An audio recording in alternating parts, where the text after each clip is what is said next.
Bonjour à tous, bonjour mes amis. Je vous fais cette petite vidéo pour résumer en quelques mots pourquoi on peut dire que le peuple camerounais a catapulté Issa Chiroma Bakary au rang de la résistance.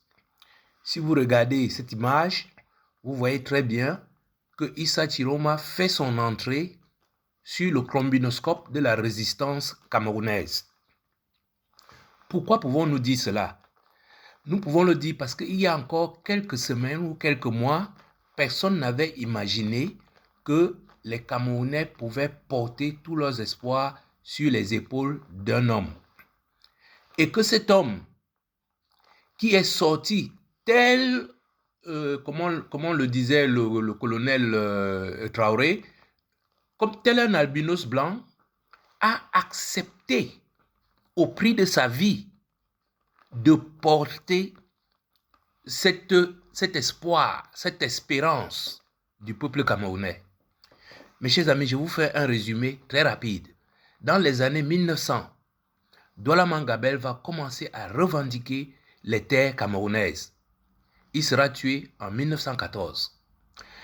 Et il faudra attendre 40 ans pour voir surgir Oumniobé qui revendiquait l'indépendance du Cameroun. Notez bien cet écart entre la mort ou bien les revendications de Douala Mangabel et Oumniobé au minimum 40 ans. Ensuite, il a fallu attendre 21 ans pour que Ernest Ouandjé range ses godasses après s'être battu pour obtenir la vraie indépendance que demandait Oumniobé. Il a fallu 21 ans. Et après Ernest Ouandjé, il a fallu encore attendre 17 ans pour qu'un certain John Frundi décide de mettre les Camerounais à nouveau sur le pied de la réclamation de leur indépendance.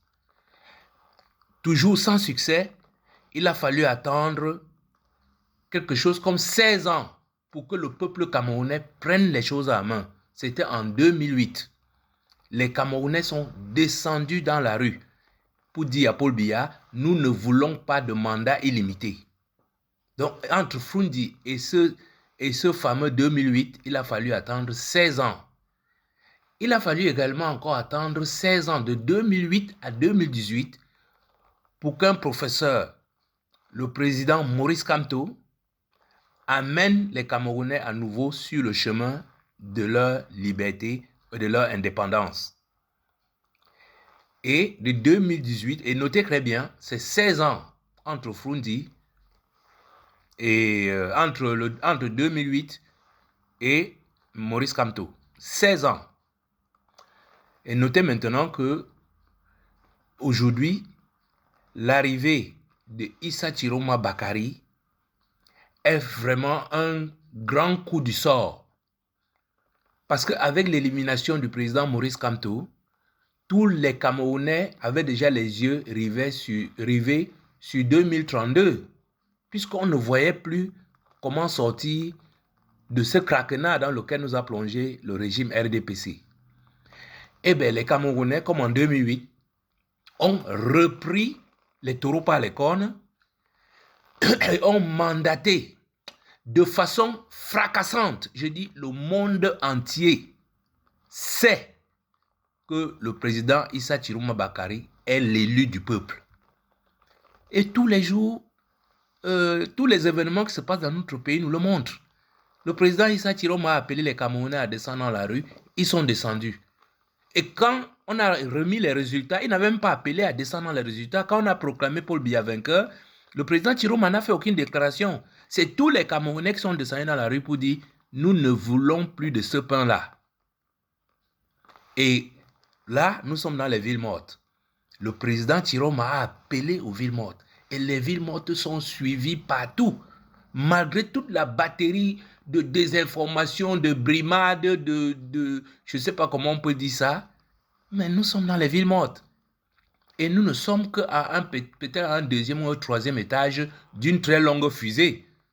Ce qui me plaît dans la situation actuelle, mes chers amis, je vous le dis en toute sincérité, c'est la sérénité du président Issa Chiroma Bakari face à la détermination du peuple camerounais.